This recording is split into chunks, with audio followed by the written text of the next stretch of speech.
we have a bunch of folks online who, and then also you all. Who I invited here is Bryce Kennedy, who has a very interesting practice around talking about space-related regulatory issues, right? And he has like a boot camp that actually can accelerate understanding around these issues. So with that, I'm going to turn it over to you, Bryce, and you can present. It's going to be recorded, so we're going to start continuing the conversation probably on the Slack that we're on. Okay. Awesome. Thanks. Well, it's nice to meet everyone.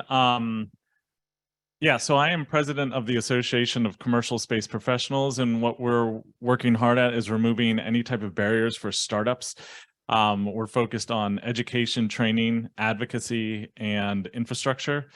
And today what we're really going to focus on is the regulatory aspect of it. I'm sure as anyone who is in the startup world realizes that regulatory is probably one of the big three hurdles that any startup faces: finance, tech, and regs. And this genesis of this idea of the boot camp came out of a law firm that I worked with previously, and we have one of the founders on here today who's really the expert and going to go through some different fact patterns for us, where we were seeing far too many startups fail because of regulation issues, not knowing timelines, deadlines, costs. You know, a lot of times there'd be an FCC licensing application. They didn't realize it took 2 years, and there was a potential for losing VC funding because of that, or any type of government contracts, FAA licensing, export controls. And so what we decided to do was put together a boot camp called the Space Regulatory Boot Camp. And we focused on, I think, 14 different areas over 3 days where any company could come and get a real high level of the regs that they would probably be facing in their startup world. And so we built out the association from that. And, you know, if anyone's looking to join, please let me know. Basically, what we do is we take your problems that you're facing and we create different training platforms for that. We're very agile. We get incredible experts to basically pull back the veil of where this information lies and put it into a digestible manner. So I'd like to introduce Jack Shelton. He is a board member of ACSP. He is also the co-founder of Aegis Space Law. And he's going to take us through a very unique exercise today, where instead of just speaking to you about the regs, we're going to bring up a hypothetical of a space company. So I'll hand it over to Jack. Hey, everyone. Like Bryce said, I'm Jack Shelton. Let's see. This is my law firm, Aegis Space Law, and you can go to our website at aegis.law to find out more about us. This is our beautiful team here. You can actually see Bryce right there in the picture from when he used to be part of our team, but we let him go so he could found ACSP and do all that great work there. So what we're going to talk about today, we're going to start with this hypothetical company. We built out a website for this company at alphabravospace.com. And we're going to talk about some of the issues that this company's facing, specifically dealing with issues that are like really apparent just from looking at their website. So if you go to alphabravospace.com, you can follow along, or I've just taken screenshots from their website and put them up here in my slide deck so we can take a look. As we are talking about the issues with their website and the issues with that company, we're going to be talking about what I like to call the space regulatory ecosystem. There's just a whole bunch of stuff, a whole bunch of different regulatory areas that fit together like a puzzle, starting with the formation of your business, fundraising, entering into contracts with employees and independent contractors. Then you've got commercial contracts, purchase and sale agreements, launch services agreements, on-space servicing agreements, all kinds of stuff. Government contracts, you've got ITAR and other export control issues, IP, FAA licensing, FCC licensing, and NOAA licensing for remote sensing.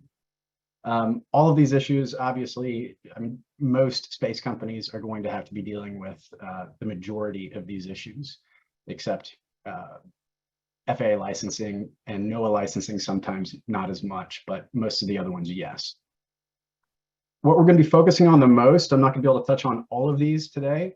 We're going to start with fundraising. We're going to talk a bit about government contracts, and we're going to talk about export controls and a little bit about FAA licensing, particularly with the payload review and the national security implications of the payload review. So let's start talking about SEC regs, and fundraising. So here's our website, Alpha Bravo Space. And if you see right there on the front page, they've got a little button right here saying, click here to invest. They're trying to lure investors in so they can raise some money. When you go to that investment page, you see this. It says, hey, please contact us if you're interested in investing in our seed round. Here's some information. We're raising a $100 million Series A round through Reg D, Section 506B. Just to start with, gosh, what kind of problems might we have with just telling the world that we are raising money? Well, let's start by taking a look at the SEC regulations. So what is a security? Security is an investment in a common enterprise with an expectation of profits from the efforts of others. And when you're purchasing or selling a security, it's illegal to make any untrue statements of material fact. And it's also illegal to omit any material facts.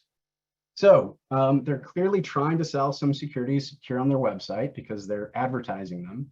So we need to make sure that they're not saying anything that's potentially misleading on their website, because if they are, then they're committing securities fraud, and that's a really big problem. So let's see what they say. They say, we are positioned to take over the market for orbital transfer vehicles. Our cutting edge design is the best in the industry and it will dominate the competition. Wow, lots of really big statements coming from these guys. I think if they don't follow through with those promises, then they've got a very high risk of the SEC coming after them for securities fraud here. So you got to be really careful with your marketing language on your website, especially if you are selling any securities, whether publicly or privately. All right, the next big problem with securities that we've got here comes with registration of a public securities offering. Now, you might be thinking, hey, these guys are raising a Series A round. It's not an IPO, therefore it's not a public securities offering, right? Well, they're really stupidly doing it on their website, so maybe it is a public offering. Let's take a look at what the rules are.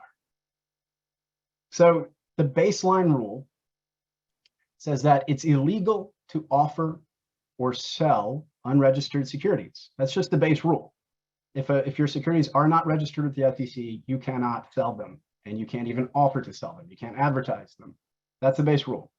Of course, as you all know, many of you have entered into seed rounds or funded rounds, and so we have to find exceptions to that baseline rule. So what are the exceptions from registration? Well, when you're a founder, you get to sell stock to yourself. You get to purchase stock from the company you found under a rule called 4A2. There's a really popular rule called 506B.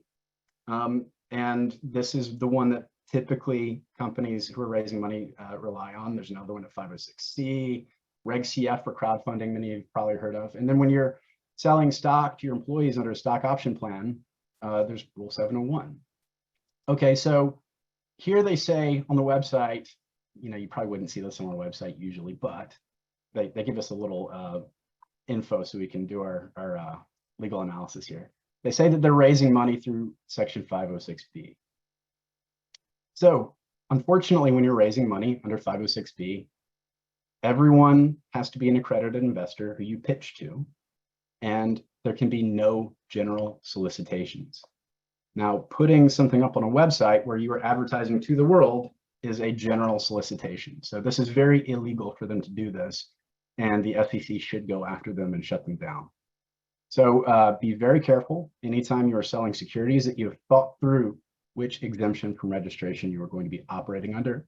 Make sure you understand all the rules and make sure you're following some concrete processes so you don't accidentally screw up and have the SEC come after you. All right, another issue that a ton of our clients have to deal with when they're fundraising is CFIUS. This is the Committee on Foreign Investments in the United States.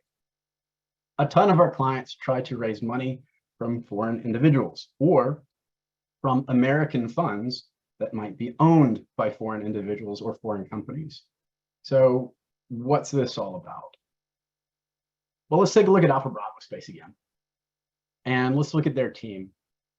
Particularly, we're going to look here at Asha Vasanti. She's one of the co-founders and she's the CEO. And this guy, Sergey, my Russian pronunciation is bad, but I'll say Chemezov. He's a board member and investor. Let's take a look at them. So we see that Asha, when we look at her page, she's from Hyderabad, India. She came to the US on a student visa. Assuming she is still here under a student visa, that means she's not an American citizen. So that's interesting. Sergey, we see he sits on the board and he's made a large investment in Alpha Bravo space. We also see that he's very connected to the Russian defense industry, the Russian space industry, and he's got a very Russian name. So we might want to think about, what his citizenship is. We might want to find out whether he's in fact a Russian citizen or whether he's an American citizen for CFIUS purposes.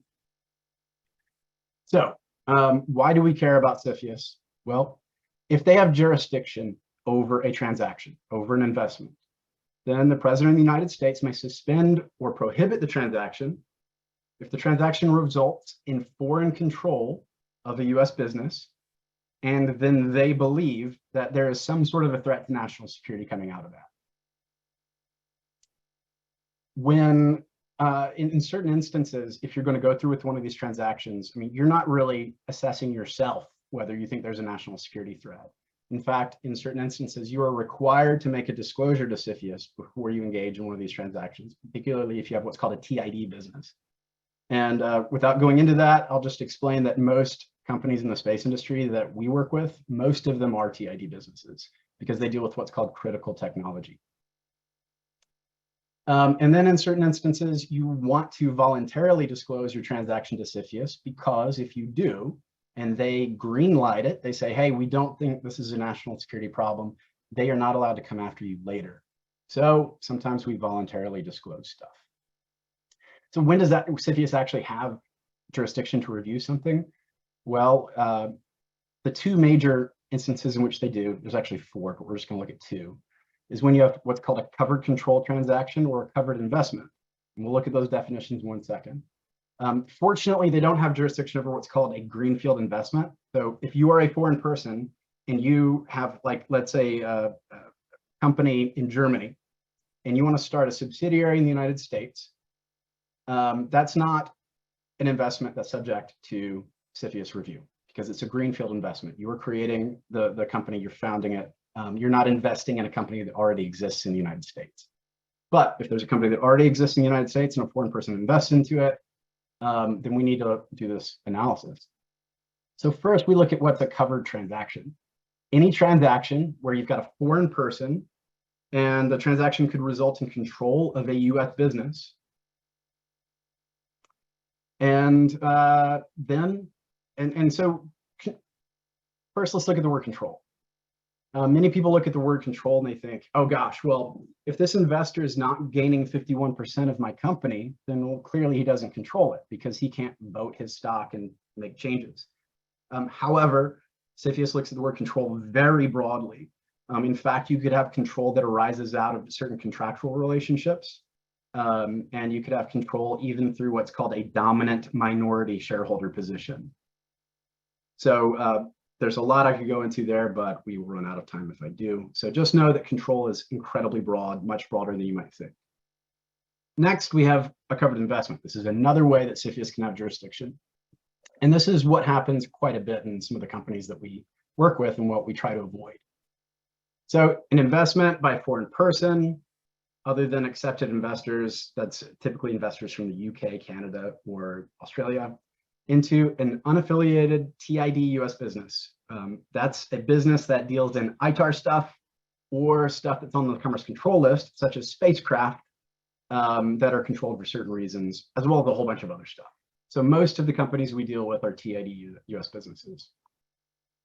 So if it affords the foreign person access to material non-public technical information, so they're sitting on the board and they're able to get lots of information, technical information about the product, for example, or they get simply just a seat on the board or observer rights, for example, or they have some other involvement in the substantive decision-making of the business, such as they are the CEO or CTO, CFO, et cetera.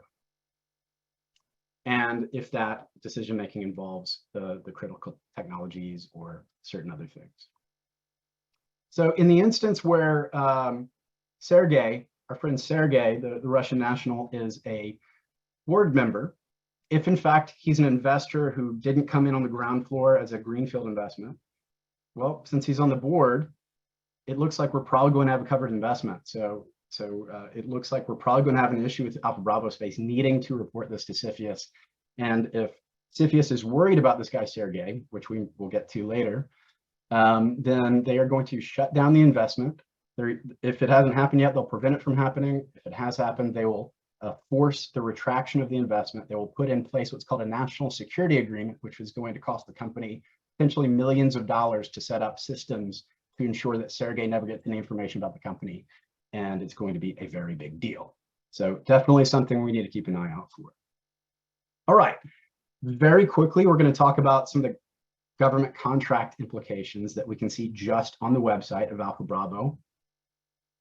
All right, so once again, we've got 2 foreign people on the board. We've got a foreign co-founder, CEO, and a foreign board member who is also an investor. So what does this mean? Well, under SBIR and STTR contracts, SBIR and SITR contracts, as many of you probably already know, the company must be owned by 50%, more than 50% US citizens or permanent resident aliens. So that's a very important thing. We need to find out what the ownership levels are for both of those people. And then if you ever want to get into a classified contract, you want to get a secret contract or top secret contract with the Department of Defense, then you're going to have to think about what's called mitigating foci, foreign ownership, control, and influence. You're going to have to put all of these processes into place to make sure that those foreign people can't get access to the classified information, which is going to be very hard when you've got a foreign person who is in fact the CEO of the company. It's probably going to be impossible. So certainly something you want to be thinking about at an early stage if you think you were ever going to be going after classified contracts. All right, export controls. This is going to be the bulk of the talk here. All right, so let's take a look at what their stuff is. So Alpha Bravo deals with orbital transfer vehicles. An orbital transfer vehicle is a spacecraft that flies around in space and it can grab onto other spacecraft and do things with them. Let's look at some of the features here down at the bottom. So their spacecraft autonomously detects and tracks moving spacecraft. It autonomously performs collision avoidance, and it can dock to their client's spacecraft to provide inspection and surveillance using a grappling mechanism. Each of those 3 points is going to play a role in how we classify this item, whether it's under the ITAR or the EAR, which are these 2 different classification schemes, 2 different sets of regulations. Let's take a look. So 2 different sets of regs, the ITAR and the EAR. And when we're thinking about the things that these 2 different sets of regs control, we like to think about 2 buckets. The things that are controlled by each fall into the 2 buckets, and they don't tend to hop back and forth. They're segregated. So under the ITAR, we actually have a list called the US munitions list. Things on that list are called defense articles. And if a thing is controlled by the ITAR, then it is on that list. If you see a thing on that list, then it's definitely controlled by the ITAR. So we always start here with the ITAR. The ITAR has things like spacecraft with weapon systems, spacecraft that can autonomously track things, and spacecraft that can dock to other spacecraft. That should already sound familiar to you based on Alpha Bravo's description of theirs. You also have things like rockets, of course, because a space rocket is essentially an intercontinental ballistic missile, certainly something that US government wants to control, and certain ground stations that have certain qualities. And then parts, components, software, technology, et cetera, for those things. Under the EAR, you also have a list called the Commerce Control List. It has spacecraft that are not listed under the ITAR.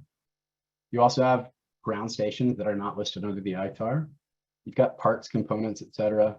You've also got all kinds of other things on the Commerce Control List. The laptop that I'm using right now is called a Microsoft Surface laptop. It's on the Commerce Control List. A life jacket that you might wear if you are water skiing, that's on the Commerce Control List. There's a whole bunch of stupid stuff on the Commerce Control List you never would have imagined are going to be controlled by the US government, but in fact they are. And so you really don't want to fall into the mistake of saying, oh, this is just a simple little thing. And surely it's not on the Commerce Control List. Sometimes silly little things are on there. So once again, we've got a list under the EAR called the Commerce Control List. These are the things that are going to be more highly controlled under the EAR. But then the Commerce Control, or the EAR also controls everything else that you can think of that is not listed anywhere.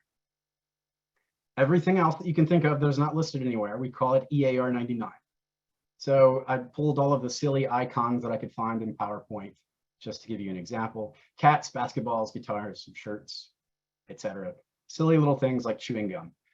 These are all going to be EAR 99. There are some rules that still apply to these things. Even though they're not highly controlled, you still cannot send them to Cuba. You can't send them to Kim Jong-un. You cannot send them to anyone who's planning to use the thing for any purpose that would involve nuclear weapons proliferation. There's a list of things you cannot do, even if you are dealing with just the most mundane stuff you can imagine. All right, so in addition to physical things, you also have information that's controlled. So what kind of information are we talking about?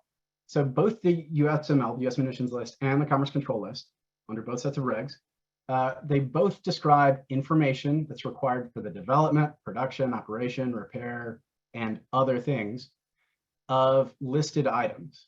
So for example, if you've got a spacecraft, then you're also going to have controlled information that tells you how to operate the spacecraft, CAD files that tell you how to build the spacecraft, things like that. And so where can this information exist? It can exist in all different kinds of media. It can exist in a CAD file, in a user's manual, simply in emails. You could even have a conversation where you orally communicate controlled information from one person to another person. You could have it on a whiteboard, all kinds of different media in which it can exist. In addition to that, you also have software. So for example, an operating system for operating a spacecraft. And then, you've got some information that's not controlled, information concerning general scientific, mathematical, engineering principles, anything you can find in a textbook, essentially. Information that's in the public domain. I'm not going to get into what that is because it's actually a little more complicated than you might think. Telemetry data, thankfully, most things that the satellite is downlinking are not going to be considered controlled information. Basic marketing information on function or purpose, and then general systems description. These are the exclusions under ITAR. Under EAR, it's kind of mostly the same. It's a little bit different, but we're not going to go into all the nuances there. All right. So let's take a look at their website again, Alpha Bravo's website. And obviously, I know you guys aren't going to do this. This is really stupid. But they say, hey, clients, you can click the button below to view detailed schematics of the Alpha Bravo 3 to ensure proper integration. So they've actually got their integration documentation here that has detailed schematics of the Alpha Bravo 3. And let's just imagine this is not password protected, and you can click on that button and actually download the schematics. Well, what's the problem? Well, the problem is that anybody can download it. Both US people and foreign people can download it. So potentially we have an export of this controlled information to a foreign person. So let's take a look at how we might classify some of this stuff. So the US Munitions List has a whole bunch of classifications. Category 15 is the one that deals mostly with spacecraft. And right here I've highlighted some of the language that was actually on the Alpha Bravo website. So it looks like their spacecraft is certainly going to be ITAR controlled because it can dock with other spacecraft, it can autonomously track spacecraft, and it can autonomously perform collision avoidance. And all of these things, each of those individually would make it controlled by the ITAR and not the EAR. Unfortunately, when you're controlled by the ITAR, you've actually got a higher burden when it comes to licensing than you do with the EAR. I also wanted to point out a phrase here that says specially designed. We have a lot of clients that get in a lot of trouble when they're trying to classify their stuff because they think that specially designed has kind of a layperson's meaning. So for example, spacecraft that are specially designed to provide inspection or surveillance of another spacecraft. Now they might say, hey, we built this spacecraft and it can provide inspection or surveillance of another spacecraft, but that wasn't our intent when we designed it. We would say, that's not what specially designed means. Specially designed has a very complicated definition where you have to go through multiple steps to find out if your thing is specially designed, and your design intent isn't necessarily a factor. And that is very confusing, blows everybody's mind. But the definition of specially designed is it's defined under both the ITAR and the EAR, and it's not something you can just bring your intuition to try to define it yourself. Commerce control list. This is how it's laid out. We're going to be looking at category 9 under the commerce control list if we wanted to find something. This is where most of our clients are, is at category 9 at 9A515. And a commerce control list, if you are not under the ITAR, if you can't find your thing in the US munitions list, then we look at the commerce control list. And most of our clients are here at 9A515.A.5. This is a catch-all for all other spacecraft that aren't defined anywhere. So we talked to one company once that had a satellite called a selfie sat.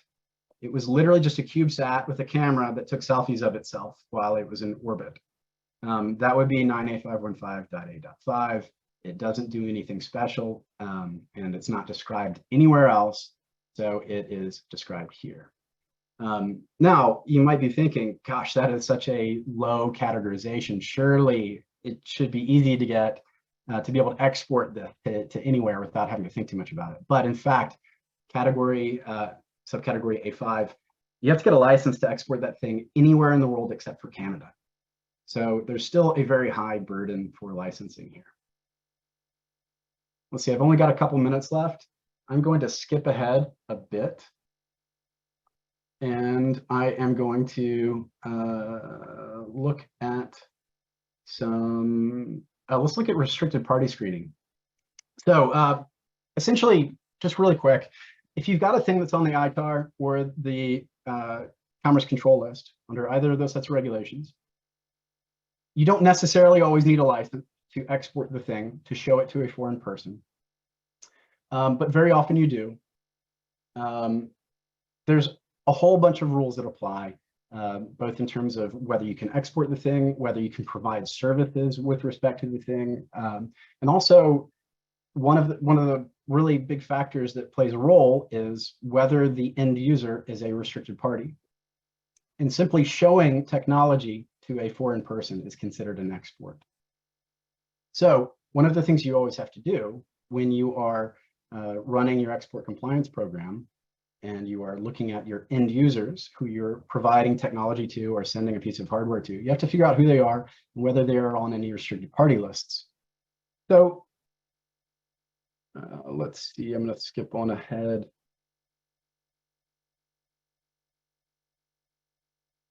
Hold on 1 second while I skip ahead in my slide deck.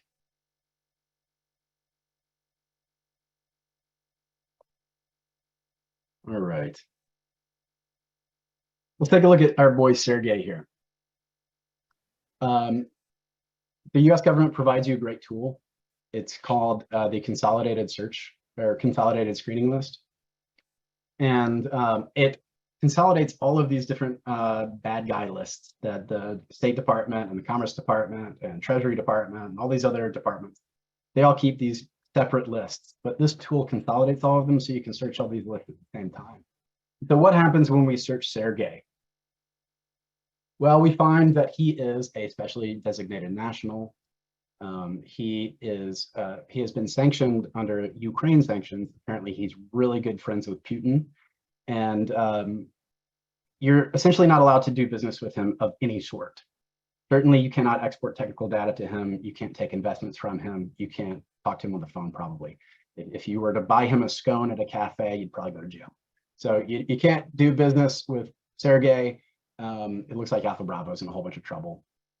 What you really need to be doing is anytime you're taking investments, if you've got visitors visiting your facility, if you are sending technical data to a vendor who's going to help you manufacture a part, you always have to be screening foreign parties to make sure that they aren't on any bad guy lists. And then just the last thing we're going to take a look at, I'm going to skip ahead to some FAA regs real quick. As you all probably, oh gosh, Here we go. As you probably know, the FAA's main job in the space world is to give licenses to launch service providers. They get licenses to launch things and to re-enter things into onto the Earth's atmosphere. But as part of that licensing process, the FAA is going to review both the launch vehicle itself and all payloads that are on the launch vehicle to determine if the launch or re-entry would jeopardize public health and safety, of course, safety of property, US national security or foreign policy interests, or international obligations of the United States. That third point is the one I wanted to point out. Within the last 2 or 3 years, there have been 2 very major news stories about companies that have gotten hit hard here. One of those is currently our client, so I'm not going to name any names here. But what can happen is if you've got a payload that's manifested on a SpaceX rocket, during this national security review, FAA is going to bring in the State Department, they're going to bring in the Department of Defense, all these people, and they're going to look at who owns the payloads. And they're going to look at who owns the companies that own the payloads. And they're going to say, that Sergey guy, we don't like him. That payload is not going to space. So that's another thing that you absolutely have to be thinking about when you are taking foreign investments or have foreign people, especially Russians, who are founders of the team. So that's the end of my time. There is way more to talk about. I blasted through that as fast as I possibly could. I'm done. I will take any questions you guys got.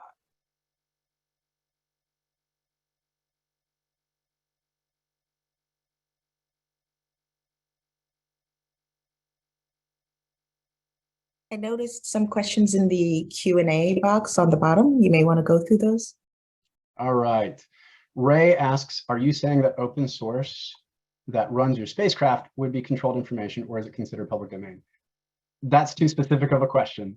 If it's information that has already been published on the internet, it is likely that it's public domain. I can't say definitively. We'd have to have a detailed conversation about that.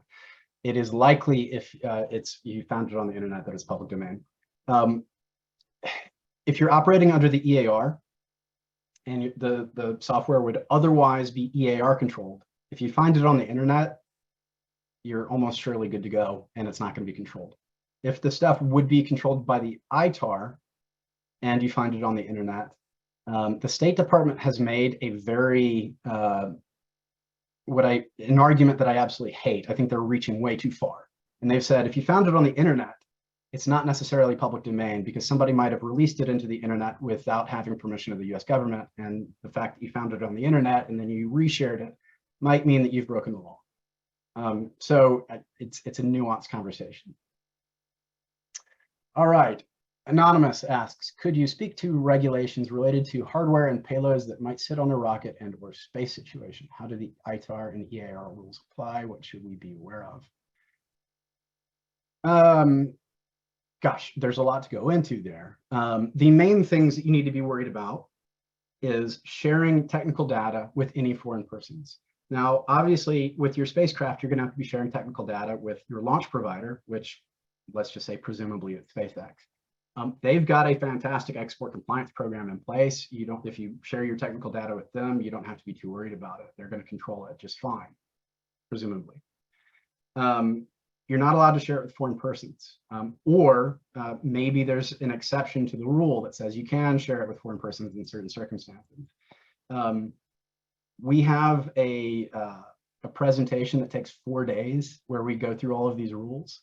And I've only got a couple minutes left, so I can't go into much more detail than that. However, what on the ACSP website, I believe has a 30-minute program just on export controls, which provides a little bit more information. I put that one together. It's all pre-recorded, and you can go there and view that if you want.